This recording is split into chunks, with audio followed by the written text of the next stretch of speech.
जय हिंद, जय शिक्षक साथियों। मेरे इस चैनल में आप सभी का बहुत बहुत स्वागत है। सभी सरकारी कर्मचारी या प्राइवेट कर्मचारी, कोई भी कर्मचारी हो, एम्प्लॉय हो, वो अपना कार्य बहुत निष्ठापूर्वक लगन से करते हैं और चाहते हैं कि आगे भी ऐसा ही करते रहें। लेकिन कभी कभी ऐसा एक शब्द है निलंबन, उसका भी सामना करना पड़ जाता है। तो ये निलंबन होता क्या है, इसके सही मायने क्या हैं और निलंबित कर्मचारी के अवकाश कितने होते हैं या नहीं होते, वो अवकाश ले सकता है या नहीं, उस समय उसका वेतन कितना होता है, महंगाई दर किस हिसाब से मिलती है, किस नियम के तहत उसके सारे भत्ते निर्धारित किए जाते हैं, ये सब हम आज इस वीडियो में देखेंगे, समझेंगे कि एक निलंबित कर्मचारी को क्या क्या प्राप्त होता है और क्या प्राप्त नहीं होता है। तो चलिए देख लेते हैं कि निलंबन क्या होता है। निलंबन एक ऐसा शब्द है जिसमें सरकारी कर्मचारी जिसे नौकरी से हटाने के पहले निर्णय की प्रतीक्षा में टाला या रोका गया हो, यानी कि किसी निर्णय के लेने हेतु उस कर्मचारी को हमने निलंबित कर दिया, कुछ दिन के लिए ऑफिस या कार्यालय में आने से रोक दिया। ये है निलंबन की कार्यवाही। किसी कर्मचारी के विरुद्ध यदि कोई जांच चल रही हो अथवा जांच चलना अपेक्षित हो या चलाई जानी अपेक्षित हो, तब इस स्थिति में कर्मचारी को अपने पद पर बने रहने और प्रतिदिन कार्यालय में आने से यह संभावना बनती है कि वह अपने विरुद्ध के अभिलेखित साक्ष्यों को नष्ट कर सकता है अथवा उसमें फेरबदल कर सकता है। इसीलिए उसे कार्यालय में आने की अनुमति नहीं दी जाती। यह भी संभव है कि वे अपने विरुद्ध के गवाहों पर दबाव बनाकर उन्हें अपने पक्ष में करने का प्रयास करें। इन्हीं संभावनाओं को खत्म करने के लिए अथवा न्यूनतम करने के दृष्टिगत कर्मचारी को निलंबित कर उसे कार्य और कार्यस्थल से दूर रखा जाता है। यही एक मुख्य कारण है कि निलंबन अवधि में कर्मचारियों को कार्यस्थल पर आने और उपस्थिति पंजिका पर उपस्थिति दर्ज करने का प्रावधान नहीं रखा गया है। ध्यान दीजिएगा, उपस्थिति पंजिका पर अपनी उपस्थिति वो दर्ज नहीं कराता है जहां उसका मेन ऑफिस है, जहां पर वो कार्यरत था। यह भी संभव है कि वह अपने विरुद्ध के गवाहों पर दबाव बनाकर उन्हें अपने पक्ष में करने का प्रयास करें। इन्हीं संभावनाओं को खत्म करने अथवा न्यूनतम करने के दृष्टिगत कर्मचारी को निलंबित कर उसे कार्य और कार्यस्थल से दूर रखा जाता है। यही इसका तात्पर्य ये नहीं है कि निलंबित कर्मचारी पूरी तरह स्वतंत्र है और कहीं भी जा सकता है। निलंबन की अवधि में निलंबित कर्मचारी सक्षम अधिकारी की पूर्व अनुमति के बिना मुख्यालय से बाहर नहीं जाएगा। मुख्यालय की सीमा निर्धारित कहीं होती है, कहीं नहीं होती है, लेकिन अब प्रश्न ये उठता है कि मुख्यालय की सीमा कहाँ तक निर्धारित होगी। तो मुख्यालय की सीमा निर्धारित नहीं है। कार्यस्थल से 8 किलोमीटर तक की सीमा को मुख्यालय माना जा सकता है, क्योंकि कार्यस्थल से 8 किलोमीटर तक की आधिकारिक यात्रा पर दैनिक भत्ता या यात्रा भत्ता, जिसे हम टीएडीए कहते हैं, नहीं दिया जाता है। निलंबन आदेश जारी करते समय सक्षम अधिकारी द्वारा निलंबित किए जाने वाले कर्मचारी का मुख्यालय अस्थायी तौर पर अन्यत्र किसी दूसरे कार्यालय में भी निर्धारित किया जा सकता है। इस स्थिति में निलंबित कर्मचारी को उक्त कार्यालय में योगदान करना आवश्यक होगा, परंतु निलंबन की अवधि में उससे वहां भी कोई कार्य नहीं लिया जाएगा। यानी कि उसे रोज वहां जाना होगा, लेकिन उससे कार्य नहीं लिया जाएगा। जांच की समाप्ति पर अधिकारी यह निर्णय ले सकते हैं कि संबंधित कर्मचारी के विरुद्ध आगे किसी तरह की कार्रवाई किया जाना उचित होगा अथवा नहीं होगा। निलंबन अवधि में कर्मचारी को वेतन नहीं दिया जाता, बल्कि वेतन के बदले निर्वाह भत्ता यानी कि सब्सिस्टेंस अलाउंस दिया जाता है, जो कर्मचारी को मिलने वाले मूल वेतन का 50% होता है और उतनी ही राशि पर लागू दर से महंगाई भत्ता भी दिया जाता है। यानी कि मूल वेतन 50% हो गया, उस 50% मूल वेतन पर ही महंगाई भत्ता लगाया जाता है, यानी कि महंगाई भत्ता भी आधा हो जाता है। कर्मचारी के निर्वाह भत्ते में कटौती की जा सकती है, जैसे यदि आयकर देय हो, आवास किराया, विद्युत शुल्क, जल शुल्क, भंडार, कार्यशाला आदि का बकाया, सरकारी कर्ज एवं अग्रिम की वापसी, या बीमा का प्रीमियम, क्लब एवं संस्थाओं का सदस्यता शुल्क, सहकारी बकाया, एसबीएफ, पीएफ, कर्ज की वापसी, स्कूल फीस, ये कटौती की जा सकती है। अति अदायगी की कटौती निर्वाह भत्ते से अधिक भुगतान की वसूली पर कोई रोक नहीं, लेकिन सक्षम प्रशासनिक अधिकारी यह निर्णय लेने के लिए अपने विवेक का उपयोग करेंगे कि क्या निलंबन की अवधि के दौरान वसूली पूर्ण रूप से या कम दर से प्रभावित होनी चाहिए। प्रत्येक मामले की परिस्थितियां इस पर निर्भर करती हैं, परिस्थितियों पर ये निर्भर करेगा। हालांकि सरकारी कर्मचारी की बर्खास्तगी या मृत्यु से धन की हानि का अनुमानित जोखिम है, इसलिए वसूली को स्थगित नहीं किया जाना चाहिए। मकान किराया भत्ता, यदि पूर्व में मकान किराया भत्ता मिलता रहा हो तो निलंबन के बाद भी मिलेगा। यात्रा भत्ता, दैनिक भत्ता, ड्यूटी पास, निलंबन अवधि में जांच कार्य हेतु मुख्यालय से बाहर बुलाए जाने पर कर्मचारी को नियम अनुसार पास यात्रा भत्ता या दैनिक भत्ता मिलेगा।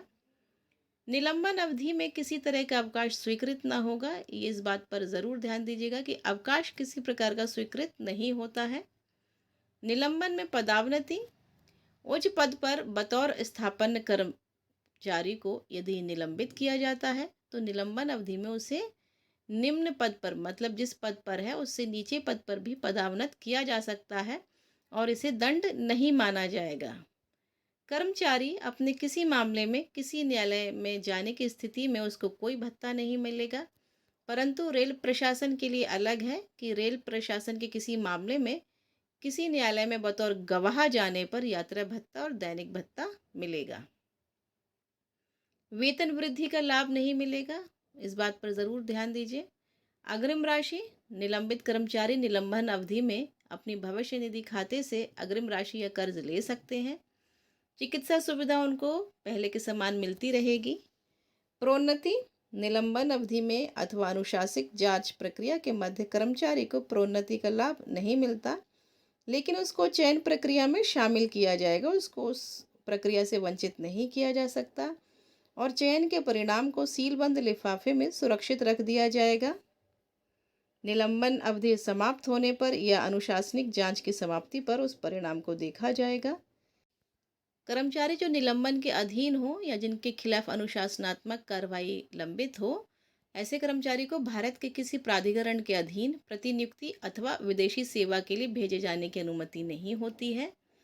सामान्यतः निलंबन अवधि में कर्मचारी का त्यागपत्र भी स्वीकार नहीं किया जा सकता। ऐच्छिक सेवानिवृत्ति में सामान्यतः निलंबन अवधि में कर्मचारी को ऐच्छिक सेवानिवृत्ति का भी अधिकार नहीं है, उनका आवेदन स्वीकार नहीं किया जा सकता, लेकिन यदि कुछ विशेष परिस्थितियां हैं तो उसमें नियुक्तिकर्ता अधिकारी से स्वीकार कर सकते हैं।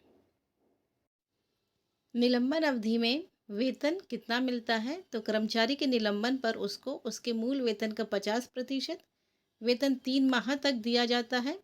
इस अवधि को 90 दिन के लिए और बढ़ाया जा सकता है, लेकिन इसके लिए वाजिब कारण बतलाना होगा।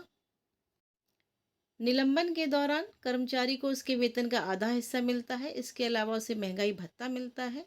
उसके निलंबन का समय समाप्त होने पर उसे उसका वेतन पूरा मिल जाता है। निलंबन के पश्चात अगर जांच में यह साबित हो जाए कि कर्मचारी पर जो आरोप है वह सिद्ध हो जाए कि उसने यह अपराध किया है, तो उसे नियमानुसार दंड दिया जाता है, जिसमें हो सकता है कि कर्मचारी का पदनाम और वेतन दोनों ही कम कर दी जाए। निलंबन के दौरान जो जांच की जाती है उसमें 10 दिन में पुनरीक्षण किया जाता है। अगर जांच में समय लगता है तो कर्मचारी का भत्ता 75% तक बढ़ाया जा सकता है। अब प्रश्न ये उठता है, क्या निलंबन के समय निलंबित कर्मचारी को कोई अवकाश देय होता है? तो निलंबन के अधीन कर्मचारी को कोई भी अवकाश स्वीकृत नहीं होता है। उस कर्मचारी का कोई भी अवकाश स्वीकृत नहीं किया जाएगा जिसके विरुद्ध अनुशासनात्मक कार्यवाही के परिणाम स्वरूप सेवा मुक्त अथवा सेवाच्युत करने का निर्णय पहले से लिया जा चुका हो। निलंबित कर्मचारी को वेतन आधा मिलता है, ये हम पहले देख चुके हैं, और उसके साथ ही महंगाई भत्ता भी आधा ही हो जाएगा, क्योंकि 50% मूल वेतन पर महंगाई भत्ता लगना है।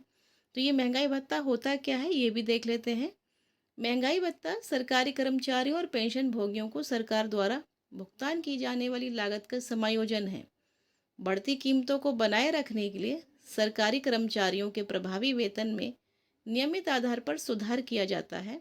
मुद्रास्फीति को सीमित करने के सरकार के प्रयासों के बावजूद केवल आंशिक सफलता ही प्राप्त हुई है, क्योंकि कीमतों में बाजार की स्थितियों के अनुसार उतार चढ़ाव होता है। नतीजतन सरकार के लिए महत्वपूर्ण है कि वे अपने कर्मचारियों को मुद्रास्फीति के नकारात्मक प्रभावों से बचाएं।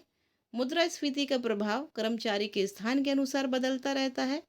नतीजतन डीए भी इस बात पर निर्भर करता है कि कोई व्यक्ति शहरी, अर्ध शहरी या ग्रामीण क्षेत्र में काम करता है या नहीं। इसके अलावा होता है प्रतिक्रिया प्रतिपूरक भत्ता। अब ये होता क्या है? तो प्रतिपूरक भत्ता का अर्थ है विशेष परिस्थितियों में आवश्यक व्यक्तिगत व्यय को पूरा करने के लिए दिया गया भत्ता, जिसमें कर्तव्य किया जाता है, लेकिन इसमें महंगाई भत्ता, अतिरिक्त भत्ता या कोई अन्य भत्ता शामिल नहीं है, जो समय से अलग नियमों द्वारा विनियमित होता है। अब हम मूल नियम 53 समझ लेते हैं, जिसके अनुसार निलंबित कर्मचारी को क्या क्या सुविधाएं प्राप्त हैं, ये हम इसमें देखेंगे। और सक्षम अधिकारी को इस मूल नियम 53 के अंतर्गत क्या क्या उनके कर्तव्य हैं, ये भी हम देखेंगे।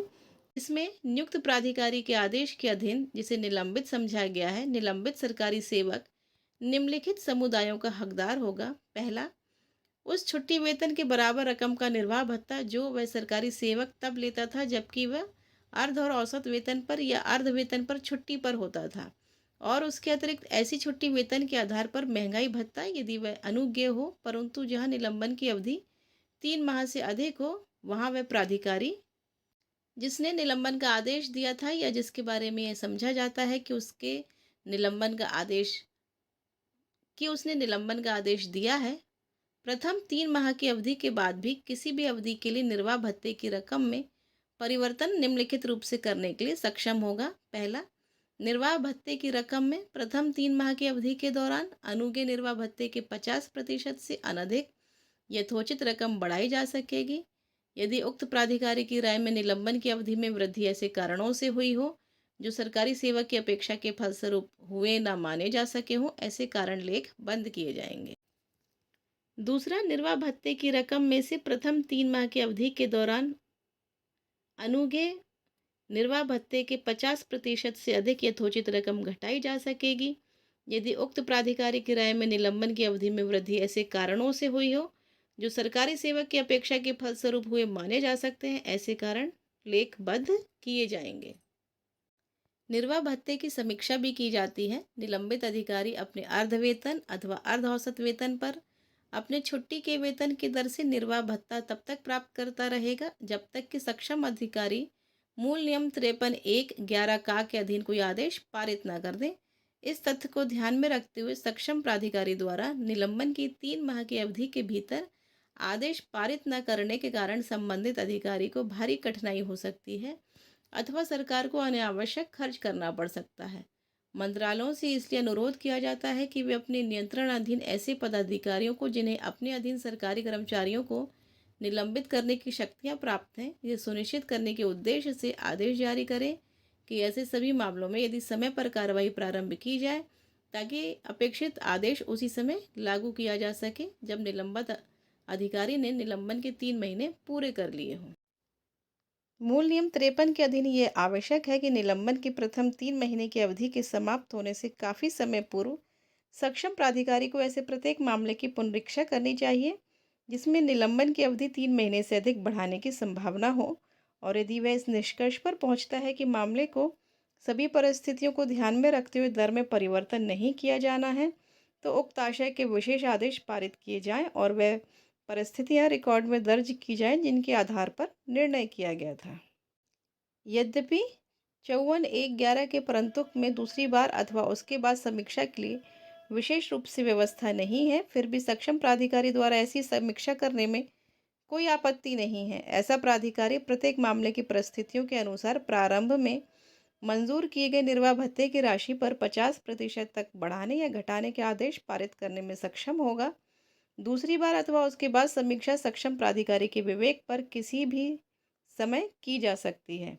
यदि निलंबन की अवधि लंबे समय तक जारी रहने के लिए सरकारी कर्मचारी प्रत्यक्ष रूप से उत्तरदायी है, उसने विलंबकारी युक्तियां अपनाई हो तो प्रथम समीक्षा के आधार पर एक बार बढ़ाई गई निर्वाह भत्ते की राशि को घटाकर प्रारंभ में मंजूर किए गए निर्वाह भत्ते की राशि का 50% किया जा सकता है।